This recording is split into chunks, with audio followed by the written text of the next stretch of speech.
Alright, today we're going to be unboxing the Mugen MSB-1 10 scale 2-wheel drive buggy. This specific kit is the ball and the gear diff version. So let's crack her open and we'll see what's inside.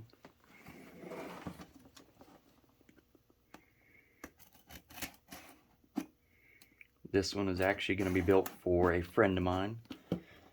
So make it all nice and neat. Build it properly so you can hit the track with it. So first off, you can see the body.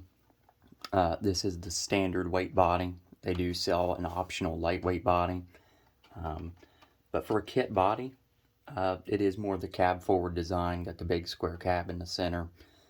That's something I like, so I really have no reason to change the body on my personal car. But overall, they hold up good. They're sturdy, but if you want the lightweight option, they do sell one. So looks like the spring bag. You get the stock kit springs with the car. We personally on black CRC carpet like the wheel speed springs, so specifically green rear, red front. Do get your shock fluid, the really nice Mugen white grease. That stuff does work very well. 4,000 weight diff fluid.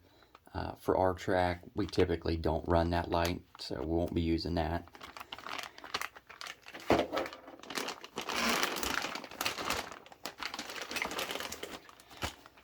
Probably the prettiest piece of the car. Have the full aluminum, I believe this is a 70-75 chassis. My personal car, it's taken a lot of hits. Has absolutely no bending up front, so but overall, nice piece. Let's see. So you have the Mugen wing. I personally don't run the stock Mugen wing. I do prefer the J Concepts wings myself, but these wings overall pretty sturdy. So if you're someone new just building their first kit, definitely start with this wing. It is going to hold up a lot better than some of the other options. So you do have 3 different cut lines. It's hard to see through the bag, but depending on what traction level you're going to run on, you may want to use the lowest line. If running on high traction, you want to run the high line. We do have our instruction manual here, so not a whole lot to see there. So this is an all black and white manual, so which is odd for some people, but it's not a huge deal. So, but they do have the parts listing here, so it is nice. If you want just a quick reference, you could go through the book. Shows you option parts, stock replacement parts, without actually having to look through the whole manual to find which parts you need.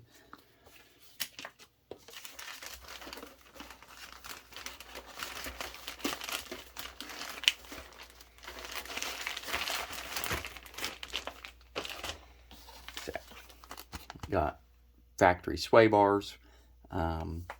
They do use a really unique design for the front sway bar. It's almost a perfect rectangle.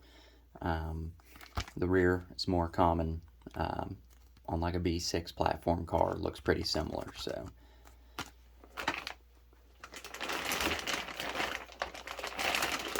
the box out of the way and we'll crack open the goodie bag.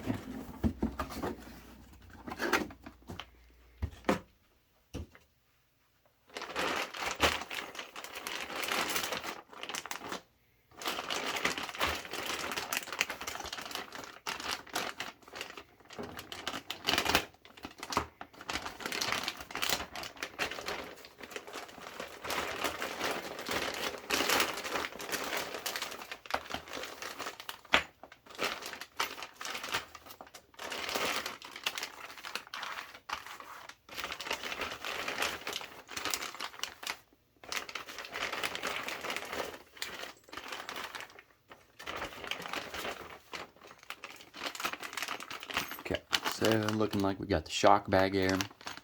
So I will say the sets of Mugen shocks that I have personally built, they are pretty smooth. I think we've only ever had one shock cap issue.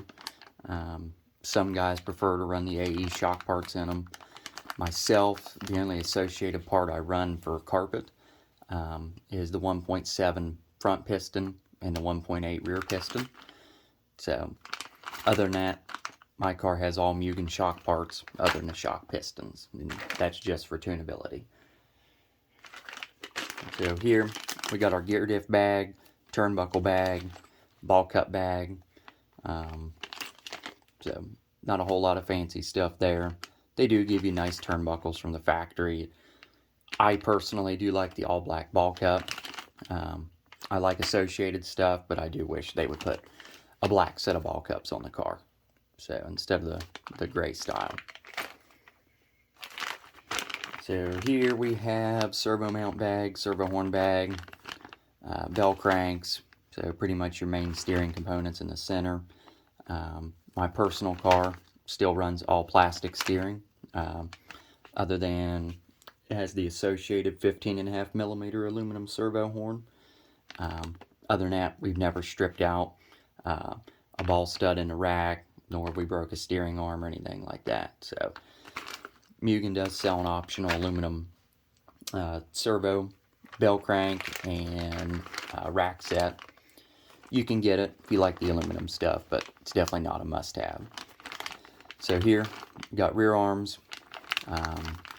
Looks like the motor plate. So spur gear. I will say, these arms on this buggy are probably the most durable 1/10 scale arm you're going to see on a two-wheel drive buggy. I do think Adam Drake, working on this car, wanted it more engineered like an 8 scale buggy. Bulkhead, arms, uses extremely beefy parts. So, you got front arms, front steering blocks, looks like a front bumper, trailing inserts. This car in particular does use like the TLR style steering block with the kingpin that goes all the way through. Uses your regular 5x10 wheel bearings. It's pretty common. But one nice thing with the Mugen car, where it uses the trailing insert, if you want to adjust it forward or backwards, you just change out an insert. You don't have to change out the whole steering block, which is nice if you're wanting to change it at the track. So, right here, we got the rear hub, waterfall, battery strap bag. So, with the Mugen car, where it is more of a dirt car from the factory, they do only give you the one option on the rear hub. Some of the new associated cars, you have high roll center rear hubs for carpet. I can't say it's really a need. Most of the time, though, you probably are going to run the hub all the way up if you're running on black CRC carpet. So, one thing Mugen does with their waterfall brace, you can't really tell unless we crack it all open. They use 3 screws in the waterfall, and you can either use a rubber grommet in the center or hard plastic grommets on the edges, depending on how much flex you want, as well as in the waterfall in the center. You can either use the plastic bushing or the rubber bushing, and that's just all depending on how much flex you want in the rear end of the car. So, pretty cool. I don't know of any other two-wheel drive buggy that the waterfall's flexible on. So that's a nice tuning option if you ever want to. So here, looks like we got the rear shock tower, rear diff case, idlers, diff insert. Some guys say, if you read the forums, that the transmission is a little tight from the factory. My personal car was free. Now, if you do have, once you get the transmission completely assembled, if you do feel like it's a little stiff at first, myself, I would just put it on a car stand and give it real light, steady throttle for a minute to 2 minutes, and it should free right up. One critical thing with the diff not being extremely free, do not over tighten. the diff holder screws. So all of your 4 bolts here on the top, your waterfall, which is up here, and your side case screw. Do not over tighten those. They just need to be lightly snug. Because that is one thing, if you over tighten them bolts, it is going to make it bind up and it will not be free.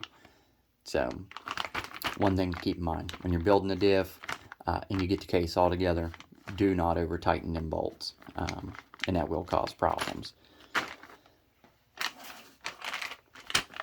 Looks like last bag here we got our side guards, the front bulkhead spacers. So if you want to space the front bulkhead, you can, which is nice. So it's like front ball stud mount in that bag as well. And lastly,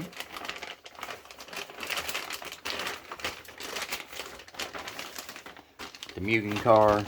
They give you a giant sheet of Mugen decals, which is cool. Most guys do have custom stickers made, but for the guys that don't want to spend $30 on a sheet of stickers, they do give you plenty. So, got your window masks here. One thing not many manufacturers do on these window masks is label them front, left, and right. You know, if you're someone new building a kit, it can be confusing on the left and right window masks. Which ones go where, because they're similar. But so something new for someone, something easy for someone new painting their body. So just to make sure they get them on straight. So, but that is it, guys, for this unboxing. Once we get her built, I will do another video showing under the hood and the finished product. So thank you for watching, and we will see you in the next one.